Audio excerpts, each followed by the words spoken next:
O matrimônio perfeito. Seu link. Mais seu comentário. Mais sua inscrição. Mais seu compartilhamento. Faz esse conteúdo crescer. Nossa imensa gratidão. Capítulo 5. Sexualidade normal. Entenda-se por pessoas de sexualidade normal aquelas que não têm conflito sexual de nenhuma espécie. A energia sexual divide-se em 3 tipos distintos. Primeiro, a energia que está relacionada com a reprodução da raça e a saúde do corpo físico em geral. Segundo, a energia que encontra-se relacionada com as esferas do pensamento, sentimento e vontade. Terceiro, a energia que encontra-se relacionada com o espírito divino do homem. A energia sexual é realmente, sem dúvida alguma, a energia mais sutil e poderosa que normalmente se produz e conduz através do organismo humano. Tudo que o homem é, incluindo as 3 esferas do pensamento, sentimento e vontade, não é senão resultado exato das distintas modificações da energia sexual. Devido ao aspecto tremendamente sutil e poderoso da energia sexual, fica realmente difícil o controle e armazenamento desta energia. Além disso, sua presença representa uma fonte de imenso poder, que se não se sabe manejar pode chegar a produzir uma verdadeira catástrofe. Existem no organismo certos canais por onde normalmente deve circular esta poderosa energia. Quando esta energia chega a infiltrar-se no delicado mecanismo de outras funções, então o resultado violento é o fracasso. Neste caso, muitos centros delicadíssimos do organismo humano sofrem danos, e o indivíduo torna-se de fato um infrassexual. Toda atitude mental negativa pode conduzir direta ou indiretamente a estas catástrofes violentas e destruidoras da energia sexual. O ódio ao sexo, o ódio ao arcano AZF, o asco ou repugnância pelo sexo, o desprezo ao sexo, a subestimação do sexo, os ciúmes passionais, o medo do sexo, o cinismo sexual, o sadismo sexual, a obscenidade, a pornografia, a brutalidade sexual, etc., etc., transformam o ser humano em infrassexual. O sexo é a função criadora pela qual o ser humano é um verdadeiro Deus. A sexualidade normal é resultado da plena harmonia e concordância de todas as demais funções. A sexualidade normal nos confere o poder de criar filhos sãos, ou de criar no mundo da arte, ou das ciências. Toda atitude mental negativa para com o sexo produz infiltrações desta poderosa energia em outras funções, provocando pavorosas catástrofes cujo resultado fatal é a infrassexualidade. Toda atitude negativa da mente força a energia sexual e a obriga a circular por canais e sistemas aptos para as energias mentais, volitivas, ou qualquer outro tipo de energias menos poderosas que a energia sexual.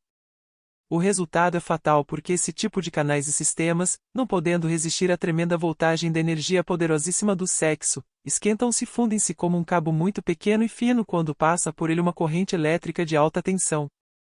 Quando o homem e a mulher unem-se sexualmente no matrimônio perfeito são, nestes instantes de voluptuosidade, verdadeiros deuses inefáveis. O homem e a mulher sexualmente unidos, formam um andrógeno divino perfeito. Um Elohim macho-fêmea. Uma divindade terrivelmente divina. As 2 metades separadas desde o amanhecer da vida, unem-se por um instante para criar. Isso é inefável, sublime, isso é coisa de paraíso. A energia sexual é perigosamente volátil e potencialmente explosiva. Durante o ato secreto, durante o êxtase sexual, o casal está rodeado desta tremenda energia terrivelmente divina. Nestes instantes de felicidade suprema e de beijos ardentes que incendeiam as profundezas da alma, podemos reter essa luz maravilhosa para purificar-nos e transformar-nos absolutamente. Quando se derrama o vaso de Hermes, quando vem o derrame, a luz dos deuses retira-se deixando abertas as portas para que entre no lar a luz vermelha e sanguinolenta de Lúcifer. Então o encanto desaparece e vem a desilusão e o desencanto. Depois de pouco tempo o homem e a mulher iniciam o caminho do adultério, porque seu lar transformou-se em um inferno. É uma característica da natureza a mobilização de enormes reservas de energia criadora para criar qualquer cosmos. Mas somente emprega de suas enormes reservas uma quantidade muito pequena para realizar suas criações. Assim, o homem perde em uma ejaculação seminal 6 ou 7 milhões de espermatozoides e, no entanto, necessita-se um infinitesimal espermatozoide para produzir um filho. Na Lemúria nenhum ser humano ejaculava o sêmen. Então os casais se uniam sexualmente nos templos para criar Nestes instantes as hierarquias lunares sabiam utilizar um espermatozoide e um óvulo para criar sem a necessidade de chegar até o orgasmo e a ejaculação seminal. Ninguém derramava o sêmen. O ato sexual era um sacramento que somente ocorria no templo. A mulher naquela época tinha seus filhos sem dor e a serpente levantava-se vitoriosa pelo canal medular. Naquela época o homem não tinha saído do Éden, a natureza inteira lhe obedecia, e não conhecia a dor nem o pecado. Foram os tenebrosos lucíferes que ensinaram ao homem a derramar o sêmen. O pecado original de nossos primeiros pais foi o crime de derramar o sêmen. Isso é fornicação. Quando o homem paradisíaco fornicou, penetrou então no reino dos lucíferes. O homem atual é luciférico. É absurdo derramar 6 ou 7 milhões de espermatozoides quando somente necessita-se um para criar. Um só espermatozoide escapa facilmente das glândulas sexuais sem necessidade de derramar o sêmen. Quando o homem retornar ao ponto de partida, quando reestabelecer o sistema sexual do Éden, a serpente sagrada do Kundalini se levantará outra vez vitoriosa para nos transformar em deuses. O sistema sexual do Éden é sexualidade normal. O sistema sexual do homem luciférico é absolutamente anormal. Não se fornica somente fisicamente, e existe também a fornicação nos mundos mental e astral. Aqueles que se ocupam em conversas de tipo luxuriosa, aqueles que leem revistas pornográficas, aqueles que assistem aos salões de cinema onde exibem filmes eróticos passionais, gastam enormes reservas de energia sexual. Essas pobres pessoas utilizam o material mais fino e delicado do sexo, gastando miseravelmente na satisfação de suas brutais paixões mentais. A fantasia sexual produz impotência do tipo psicossexual. Essa classe de enfermos tem ereções normais, são homens aparentemente normais, mas no instante em que vão efetuar a conexão do membro e da vulva, a ereção cede caindo o falo, e ficando no mais horrível estado de desespero. Eles viveram na fantasia sexual e quando realmente encontram-se diante da crua realidade sexual que nada tem a ver com a fantasia, então confundem, se não são capazes de responder à realidade como deve. O sentido sexual é formidavelmente sutil e tremendamente rápido, graças à sua energia finíssima e imponderável. O nível molecular onde atua o sentido sexual é milhões de vezes mais rápido que as ondas do pensamento. A mente lógica e a fantasia são pedras de tropeço para o sentido sexual.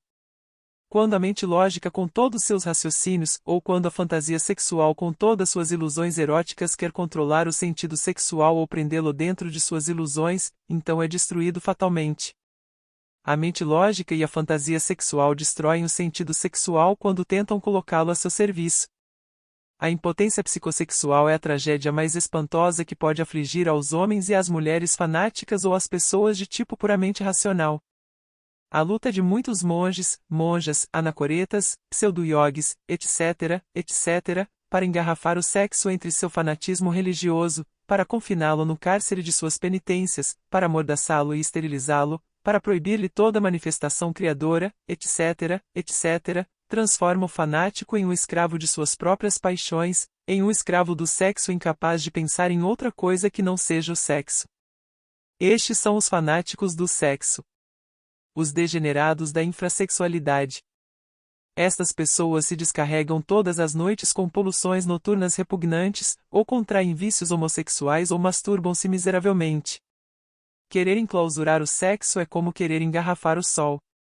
Um homem assim é o escravo mais abjeto do sexo, e sem proveito algum nem prazer verdadeiro. Um homem assim é um infeliz pecador. Uma mulher assim é uma mula estéril, uma escrava vil daquele a quem quer escravizar, o sexo. Os inimigos do Espírito Santo são pessoas do abismo. A essas pessoas mais lhes valeria não ter nascido, ou prender uma pedra ao seu pescoço e jogá-la ao fundo do mar. O ser humano deve aprender a viver sexualmente. Já vem a idade do sexo, a idade da nova era de Aquário. As glândulas sexuais são controladas pelo planeta Urano, e este é o regente da constelação de Aquário. Assim, a alquimia sexual é de fato a ciência da nova era de Aquário. A magia sexual será oficialmente acolhida nas universidades da nova era de Aquário. Aqueles que presumem ser mensageiros da nova era de Aquário, e que, no entanto, odeiam o arcano AZF, demonstram até a saciedade ser realmente impostores porque a nova era de Aquário é governada pelo regente do sexo. Este regente é o planeta Urano. A energia sexual é a energia mais fina do cosmos infinito. A energia sexual pode transformar-nos em anjos ou demônios. A imagem da verdade encontra-se depositada na energia sexual. O desenho cósmico do Adão Cristo encontra-se depositado na energia sexual. O filho do homem, o super-homem, nasce do sexo normal, o super-homem jamais poderia nascer dos infrassexuais. O reino dos infrassexuais é o abismo. O poeta grego Homero disse: mais vale ser um mendigo sobre a terra, que um reino império das sombras. Este império é o mundo tenebroso dos infrassexuais.